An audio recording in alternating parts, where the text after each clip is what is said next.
קיבלתי כמה בקשות לעבור על תרגולים לאקסל, אז אני אנסה לעשות היום משהו שהוא תרגול וגם ייתן איזשהו מעקב שכר, ככה משהו נחמד לבנות. אז התוצאה הסופית שאנחנו נקבל זה יהיה מעקב אחרי תלוש שכר, היא תראה ככה, כשאנחנו רואים את החודשים, את התשלומים ואת הניכויים שקיבלנו, זה נחמד בתור מעקב על השכר וזה גם נחמד בתור תרגול של האקסל. אז כדי לבנות את הדבר הזה שאנחנו רואים פה ונסביר בדיוק מה אנחנו מקבלים, נתחיל מגיליון חדש. גיליון חדש מוסיפים פה למטה, לוחצים עליו פעם אחת, וכפי שאנחנו רואים הוא נפתח הפוך, הוא נפתח באנגלית, משמאל לימין. אנחנו רוצים לשנות ולכן אנחנו נחפש את הטאב שקוראים לו Page Layout, בעברית זה עמוד, ונלחץ על הכפתור הזה. עכשיו האקסל עבר מצד מימין לשמאל. עכשיו אנחנו יכולים לעבוד איתו. אז בואו נתחיל. לקחתי תלוש שכר, את התלוש שכר שלי.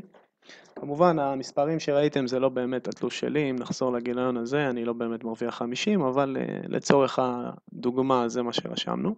אז אם נחזור לתלוש, נבחר את הדבר הראשון, נבחר את התשלומים שאנחנו מקבלים, אחר כך נעבור על ניקוי החובה, ניקוי השתתפות, נטו, חופשה, מחלה וכל הסעיפים הנוספים בתלוש.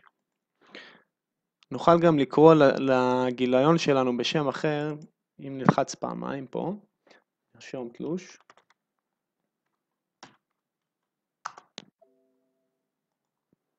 אי אפשר לקרוא לגיליון באותו שם כמו גיליון שקיים. אני כבר כתבתי תלוש, לכן נקרא לזה תלוש 2.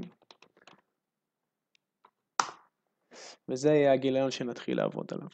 אז דבר ראשון נרשום את המשכורת. בואו נרשום פה שכר. שכר בסיס. אחר כך שעות נוספות. Enter. אחר כך נוסיף ניקויי חובה. עכשיו שהקלדנו את סעיפי השכר, אנחנו רוצים להקליד את החודש הראשון. נזין פה את החודש הראשון, חודש מספר 1, ונתחיל להזין את הנתונים בצורה הזאת. אז בואו נגיד ששכר הבסיס שלי בחודש ינואר, אם 1 זה ינואר, אפשר גם לרשום במקום זה ינואר, נגיד שהרווחתי 40,000 בחודש ינואר.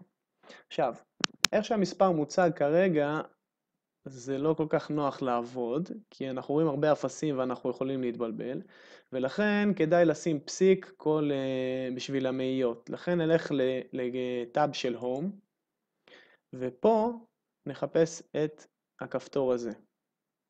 נלחץ על הקומה, והוא ייתן לנו באמת את המפריד בין המאיות. אנחנו רואים שזה 40,000, אבל הוא שם לי פה נקודה. כדי לבטל את הנקודה של העשרונית, לא מעניין אותי אגורות, אני הולך לכפתור הזה, ואני אוריד את האפסים. ואז מתקבל מספר שהרבה יותר נוח לעבוד איתו. אוקיי, נעבור לשעות נוספות. שעות נוספות, אני אשים לעצמי 10,000 שקל. ופה עוד פעם הוא יצר לי את ה10,000 בצורה שלא נוח לי. אני יכול עוד פעם לעבוד וליצור את המראה הזה שיצרתי פה, אבל אני מעדיף לעשות שיטה פשוטה יותר. אני אלך ל40,000, אני אצבע אותו עם המברשת, ואני אסמן את השעות נוספות, את ה10,000, והוא יצבע לי אותו באותו צורה. זה יראה באותה צורה. ככה יש לנו סך הכל 50,000. עכשיו, נגיד ואנחנו רוצים לסכום את זה. אני רוצה לדעת מה השכר שלי לפני שאני מתחיל להיכנס לכל הניקויים. אני הולך לעמודה, אני רוצה להוסיף פה עמודה שלא קיימת. אני אלך לעמודה ואני אסמן אותה, אני אחכה עד שיפיע חץ, אני אסמן את העמודה ואני אלחץ על הלחצן הימני. פה אני אוסיף עמודה, אני אלחץ על Insert, בעברית אוסף, ואני אעשה פה עמודה נוספת שנקראת סך הכל. בעמודת הסך הכל, אני אשתמש בפונקציה של סכום. אני יכול לעשות את זה בצורה של פונקציה, כלומר אני אלחץ שווה, ואז אני אלחץ sum באנגלית, S-U-M, ואז אני אלחץ tab, ואני אסמן את התאים שאני רוצה לסכום, ואני אסגור סוגריים ו-Enter.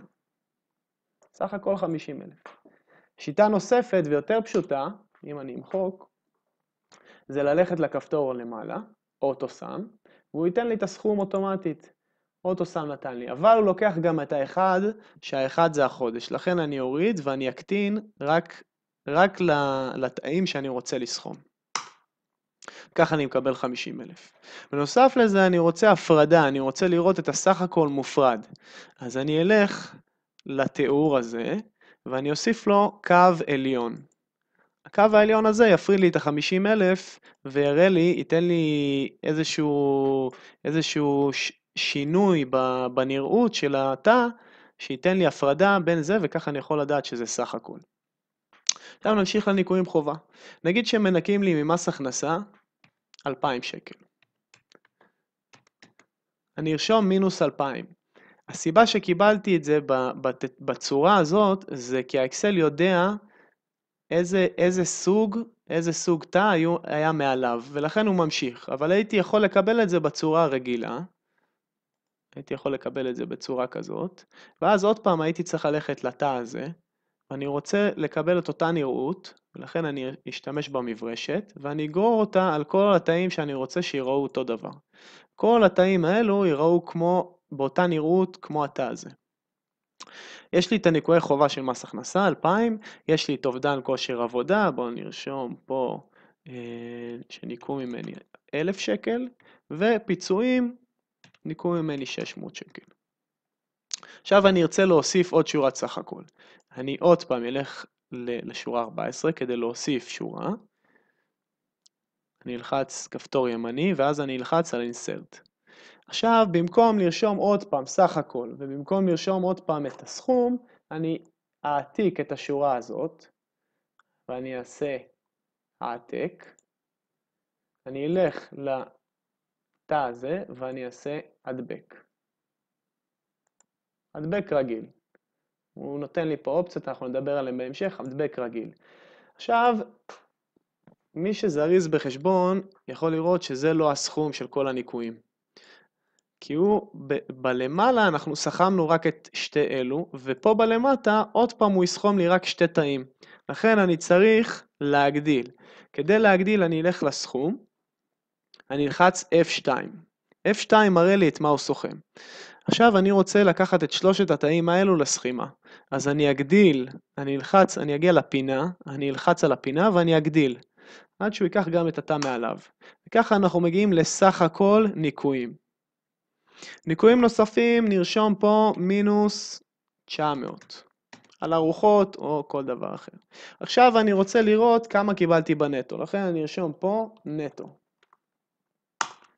עכשיו, כדי לסכום את הנטו, אני אלחץ שווה, ואני אבחר את ה-C9, אני אלחץ פלוס, אני אבחר את ה-C14, אני אלחץ פלוס, ואני אבחר את ה-C16, ו-Enter.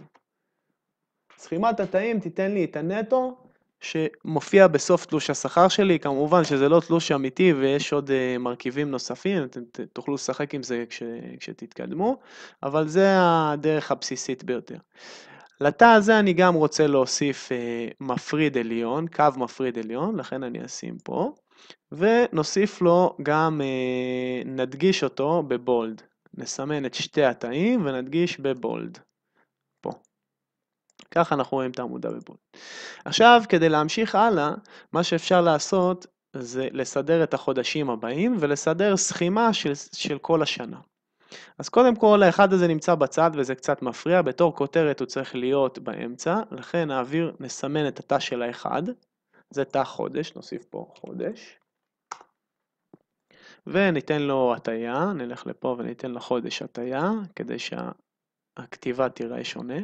את האחד הזה אנחנו רוצים לראות באמצע, לכן נסמן את התא של האחד ונעביר אותו לאמצע. עכשיו, כדי להתקדם לחודשים הבאים, אני אקליד פה 2. עוד פעם הוא שם לי אותו בצד, לכן אני אלך חזרה לאחד, אני אבחר את המברשת, ואני אסמן את כל הכותרת באותה צורה. עכשיו אני רוצה גם הפרדה שהיא הפרדה שונה, לכן אני רוצה הפרדה עם קו עבה, לכן אני אלך לפה, לבחירה של התצורה, ואני אשים קו עבה פה. עכשיו נוצרה לי הפרדה שכזאת. עכשיו אני רוצה להמשיך את מה שעשיתי עד לדצמבר. אז אני אבחר קודם כל אני אבחר את התא הזה ואני אצבע גם את ה-2 עם הקו תחתון, ואני אמשוך, אני אסמן את שתי התווים, את שתי התאים האלו, ואני אגרור אותם עד לדצמבר, והאקסל לבד ימלא לי את החוסרים. גררתי את התאים, והאקסל לבד יודע ש1, 2, והסדרה הבאה זה 3, כלומר התא הבא הוא 3 עד 12. נוסיף פה עוד עמודה אחרונה, עמודה האחרונה נקרא לה סך הכל. זאת העמודה האחרונה, נוסיף לה גם קו תחתון. עכשיו נמלא עוד חודש אחד סתם כדי להבין, נניח שבחודש הבא קיבלתי 35,000 שקל, ושעות נוספות גם 10,000, וכן הלאה וכן הלאה, וניקויים מינוס 900, מינוס 1,000, 1,000 מינוס 1,000, מינוס 500, ומינוס 800. עכשיו, אני לא רוצה לעבוד קשה, אני רוצה שהנוסחאות ימשיכו לי. אז למשל הנוסחה הזאת שאומרת, תיקח את השכר בסיס שלי ואת השעות הנוספות ותסכום אותם. איך אני ממשיך אותה לשאר התאים? אני לוקח, אני מסמן את התא, ואני פשוט גורר אותו הצידה עד לתא האחרון. עכשיו אנחנו רואים שהוא סכם לי אוטומטית כבר את התאים האלו, כבר את שעות הבסיס וכבר את השעות הנוספות. כנ"ל לגבי הסכימה של הניקויים. כנ"ל לגבי הסכימה של הנטו. אני הולך ומושך. עכשיו, כשאני אקליד את הנתונים החדשים, הוא יסכום לי אוטומטי. נניח שבחודש מרץ היה לי חודש טוב, עשיתי 45,000 שקל, בשעות נוספות עשיתי 15,000 שקל, ואני רואה שסך הכל עשיתי 60,000 שקל, הוא סכם לי לבד. אבל אנחנו רואים שפה אין לי את אותה תצורה שראינו בעמודה הראשונה. לכן אני אסמן את כל העמודה, אני אלך למברשת, בחרתי עם המברשת, ואני פשוט ילחץ על 2. הוא סימן לי את כל 2, הוא סימן את התצורה לפי שעשינו את החודש הראשון. כדי לעשות את זה על כל הטבלה, נלך ל2, נסמן את כל 2, הוא ייקח את התצורה של 2, ונסמן אותה על כל הטבלה. וכך הוא יסמן לי את כל הטבלה באותה צורה, ידגיש לי אותה באותה צורה. כך ניתן למלא את כל הנתונים בעצם בטבלה. אם אני ארצה שכל הנתונים יהיו זהים, אז אני פשוט יכול לבחור ולגרור. נניח שעשיתי אותו דבר בכל החודשים. אני בוחר, נניח שממרץ השכר שלי יתייצב וזה מה שאני עושה, אני בוחר את שתי התאים האלו, אני הולך למטה ואני גורר אותם, האקסל יעתיק. וגם בניקויים, בחרתי את התא, אני לוחץ וגורר אותו עד הסוף עם הפינה הקטנה. עכשיו אני רוצה לסכום את מה שהיה לי בכל השנה. אז לפני זה נצבע את התא, נלך לפה ונצבע אותו כדי להפריד אותו מאחרים, נצבע אותו בצבע ירוק. וכשמגיעים לתא האחרון נסכום אותו. נלך לתא הזה ונלך לפונקציית הסכימה האוטומטית ונסכום. הוא ישר יסכום מהראשון ועד התא האחרון, מחודש ינואר ועד דצמבר. כשהוא נותן לי את הנוסחה אני לוחץ Enter. סך הכל השנה בשכר בסיס 525,000 שקל.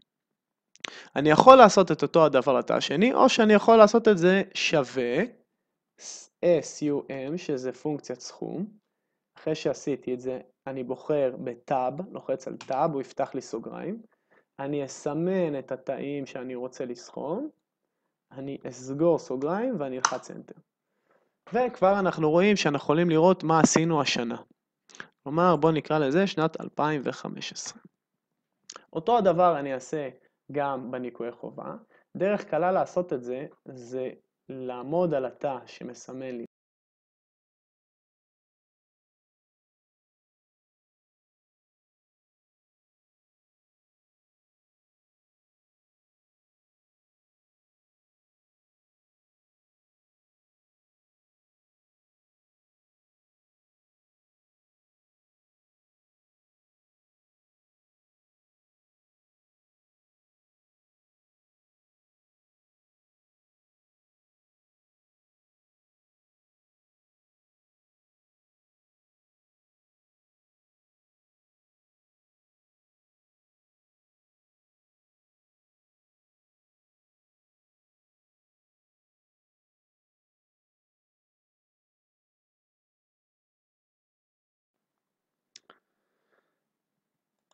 אנחנו לא חייבים ללחוץ עוד פעם ולעשות לכל ניקוי ולכל שורה את הסכום מחדש. מה שאפשר לעשות, הרבה יותר פשוט, זה ה-525 סוכם בעצם את כל החודשים. וזה בעצם מה שאני רוצה לעשות, סכימה לכל 2015.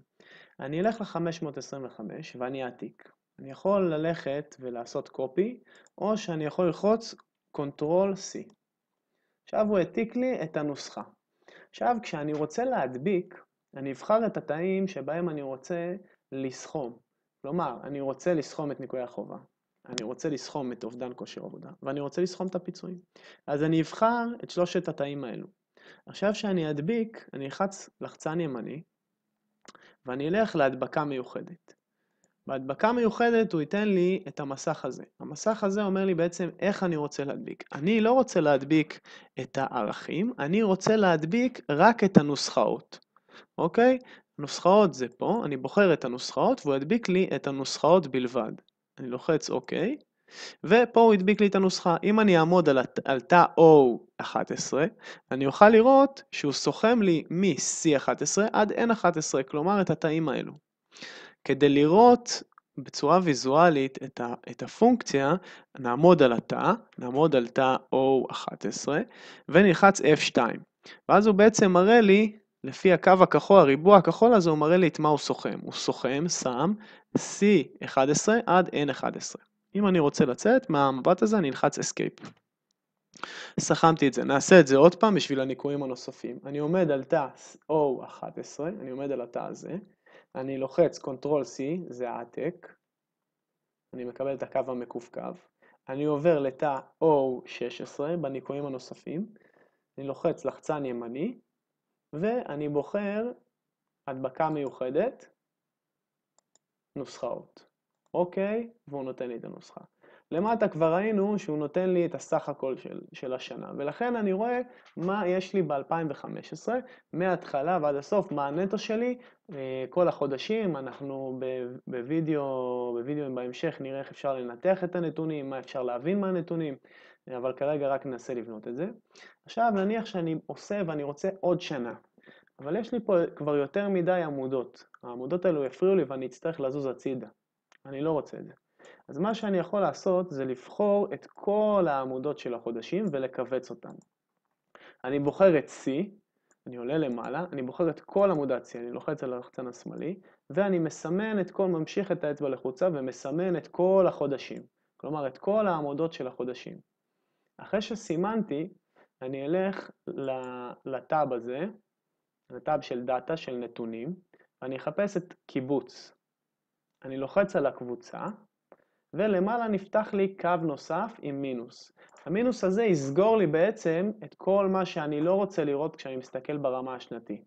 לוחץ על המינוס, ומה שאנחנו רואים זה שקיבלתי את 2015 ללא החודשים. כלומר, אם אני רוצה להיכנס לפירוט, אני אפתח, ואני אראה את 2015 בפירוט. אם אני רוצה להיכנס ולראות רק שנים, אני אסגור, ואני אראה פה את הסגירה. וככה אני יכול, תיאורטית, אם אני אלך ויעשה את 2016 שלי, נניח שאני לוקח את כל החודשים, אני בוחר מההתחלה ועד הסוף, אני לוחץ copy, Ctrl+C, אני הולך ל-P ואני לוחץ Ctrl+V או הדבק,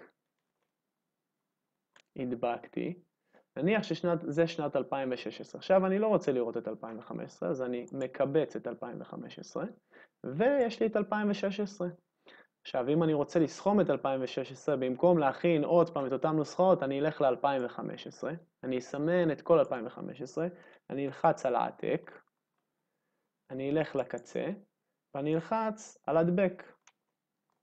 האקסל אוטומטית ידביק לי את הנוסחאות. כלומר, עכשיו אני אראה אם אני אלך נשנה את זה ל-2016 ככה שזה יותר ברור, 2016, נשנה גם את הצבע, 2016 זה שנה אחרת, נלך לפה, נשנה, ניתן לזה צבע אחר, צבע כחול, זה 2016, נגיד שעלה לי לשכר אפילו, אני יכול לשם פה 60,000, אוקיי, ולהדביק כדי שיהיה מספרים שונים.